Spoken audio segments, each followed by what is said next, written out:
Ang mabuting balita ng Panginoon ayon kay San Marcos. Matapos mapakain ang 5,000 lalaki, agad pinasakay ni Jesus sa bangka ang mga alagad at pinauna sa Betsaida sa kabilang ibayo ng lawa samantalang pinauuwi niya ang mga tao. Pagkaalis nila, siya'y umahon sa burol upang manalangin. Sumapit ang gabi. Nasa laot na noon ang bangka, samantalang si Jesus ay nag-iisa sa katihan.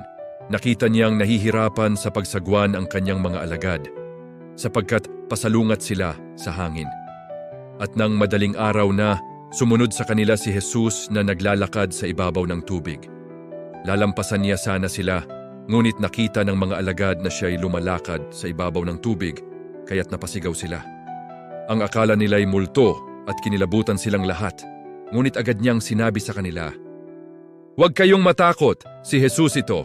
Lakasan ninyo ang inyong loob." Sumakay siya sa bangka at tumigil ang hangin. Sila'y lubhang nang gilalas sapagkat hindi nila naunawaan ang nangyari sa tinapay. Hindi pa ito abot ng kanilang isip ang mabuting balita ng Panginoon. Balita ng